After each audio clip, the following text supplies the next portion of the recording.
Hi Wendy, this is going to be a very brief tutorial on how to adjust your chain. Welcome to my bike Kazumi. A little bit untied at the moment, had a little scrape the other day off one of the kids. If you come round to the other side of the bike, you will find that underneath your seat, all bikes have a very small, very basic toolkit. Oh, a bit hard to do with one hand. And inside the toolkit, I'll just put it on the floor, there's a couple of spanners.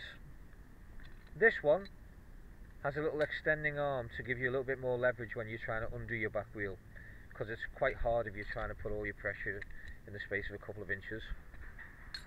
There's a little 17-inch. You would stick that on there, oops, if it'd stay on in the wind,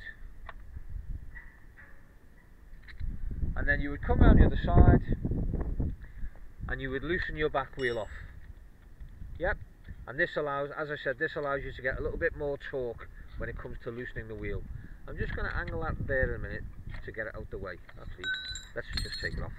Now, on the back of your wheel, you will see markings behind the big nut, the spindle nut. There's an arrow, and then if you have a look at mine, there's one line, two line, and where the third line is exactly where it meets my frame. Yep.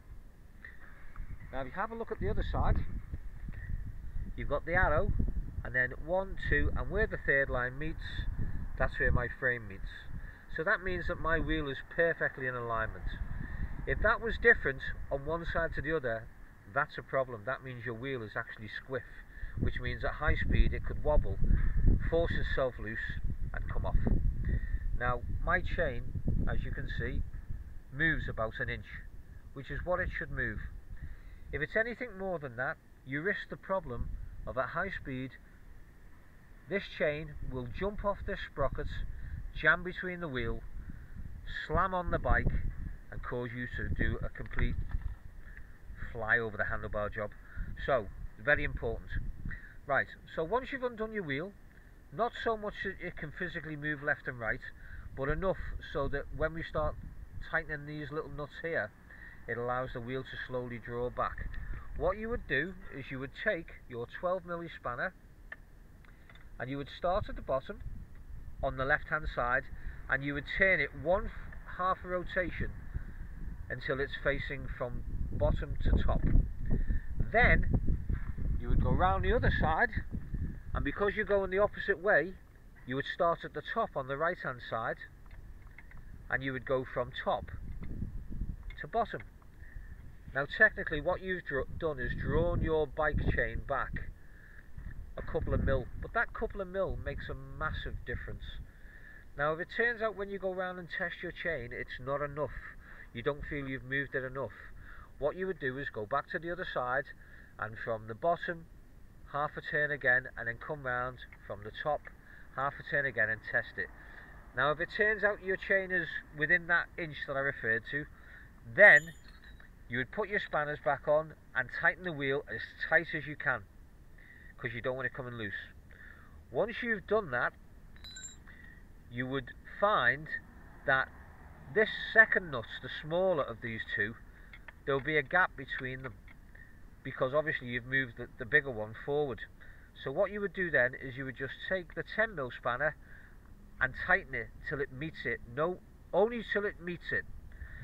The only job it's got is to make sure that that second nut doesn't vibrate loose, causing your chain to loosen.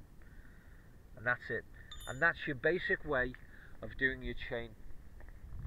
It doesn't get any easier than that. And it's about to rain, so I'm just going to put this on.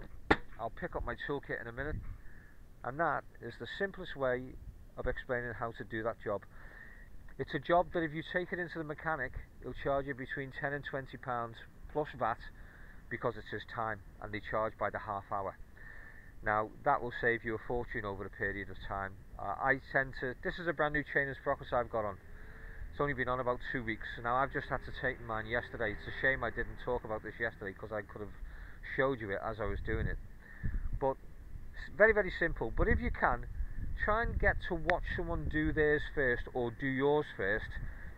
Make sure you understand the principles of which way the nuts are going, because if you do it wrong you can actually squiff the wheel and then you know, it's more awkward of a job. But I hope it's enough to get you going, and hopefully one day we'll meet up and I'll test your chain and just make sure you've done a good job. Have a good one. Bye.